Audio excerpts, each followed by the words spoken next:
Alright, everyone, welcome back to El Borregazo. This is Charlie Gonzalez. Let me start saying something that I did in this, but I didn't film it. So, what it was is that I put a little bit of paint on the areas that I plan to do the damage or the effects.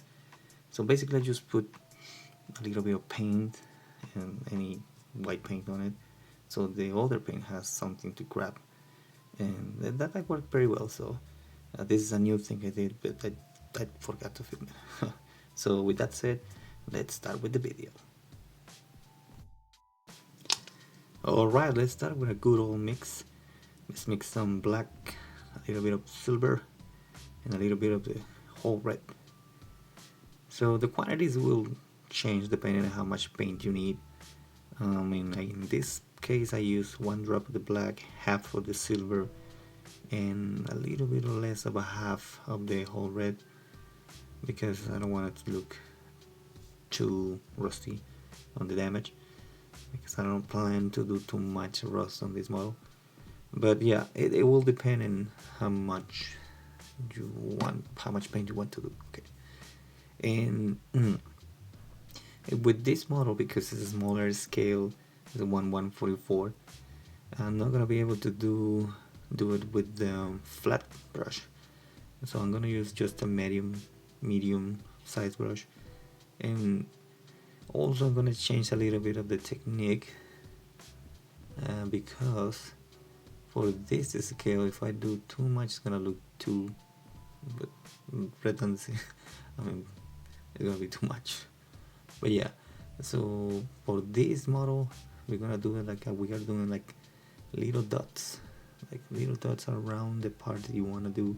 Still doing it on the edge of the model, thinking where the model will receive more damage, like things, parts of the armor that are on the front, or parts of the armor that are, you know, just, trying to imagine that it has some sort of close combat or something. It will get scratched and hit in there, well, and yeah, this is how it's gonna look.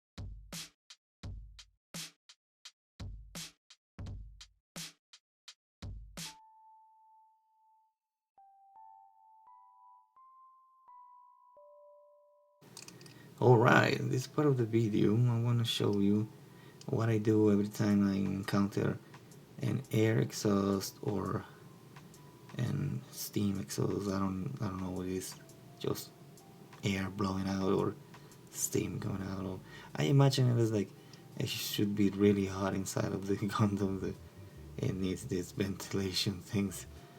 But my idea is that it has to be hot for some reason. So every time I encounter one of these exhausts, I always do a little bit of the burning damage going from the inside to the outside.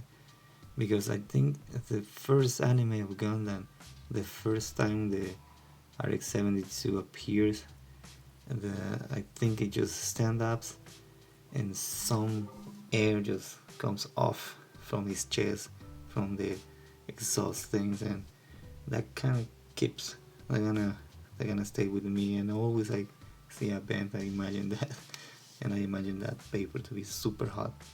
So this is why I always do this.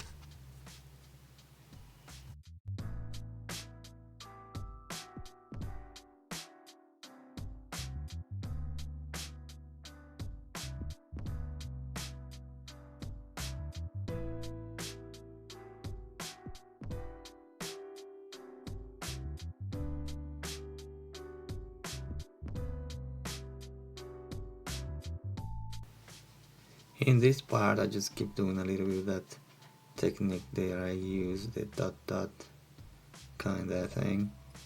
And just to mention here that one thing you can see in this part of the video is the inside of the shoulder armor is painted as well.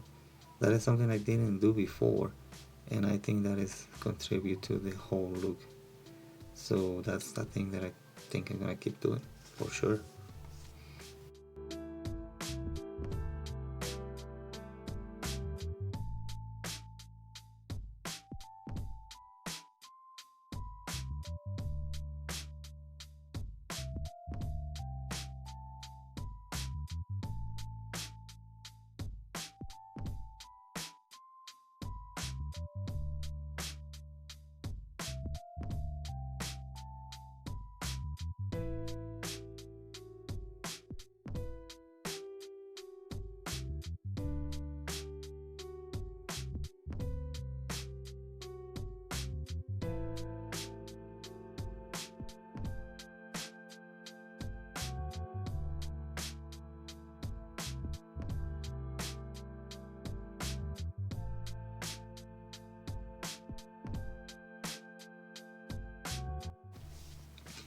On this part you can see I'm painting a little bit of some detail here in the armor and the shoulder, because there is some parts in the model that are like there, but if you don't put anything there, it will go unnoticed. It just looks like part of the shoulder armor, but when you put a little bit of paint on it, it just pop up, and there's one more detail to show. That's a cool thing. I like it. Ah, the chest part. All right, the chest part is one of my favorite parts. It's like the center point of the model all the time. And here in this part we have a little bit of a, if you notice, it looks like it has a little bit of the coloration on the blue part. So what I did here is that I grab a little bit of blue paint and add a little bit of black, and I just like kind of dry brush it in the same direction, and it got this effect like it's being, scratched or, you know, damaged somehow, sun, or I don't know. And also with the little silver details on it, it looks like it has some hits in there, down there. Nice.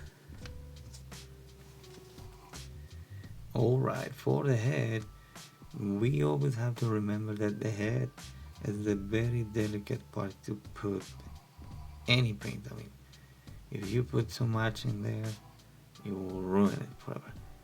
So what I always try to do is like do very lightly in there, just add a little bit of detail, just trying not to get too close to the eyes, and in general just relax the damage in there.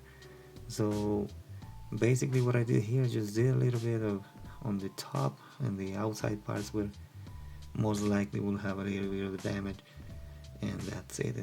I don't think it needs more than that. Alright, here we have it with the flat coat on it. Jeez, this matte finish goes really well with this look, with the damage and weathering look. It just settles really good on it.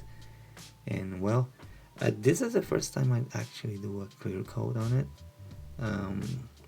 and I think it came out great. I mean, I strongly recommend to you to do it, because you're gonna protect whatever you do on it, and it looks awesome. I mean, especially the flat coat. I haven't done any gloss ones, but I imagine that the glossy finish is more for like if you want to go for like just out of the factory kit.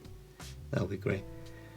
But well, I also want to say that this little model is really well designed. I mean, the clean off was pretty easy, and the articulation is pretty good as well. I think this is an older model. I'm not sure, but I think it's pretty old. But I think it's a great kit. I really recommend it if you want to do this one. Just need a little bit of love, right? But everything does. And yeah, and well, if you want to see something else that I didn't show in the video, I mean something specific that I did that is not in this video, just leave it in the comments and I try to include that specific thing in the next video that I will do. I'm not sure which one I'm gonna do now, but I think I'm gonna go for a 1-100 again. I think I have a BDR that needs some love there, because that BDR that just the color is not right. But we'll see. And now I'll leave you with poses. There we go. Thank you guys for watching this video. This is Charlie Gonzalez, and you are en el Borregazo.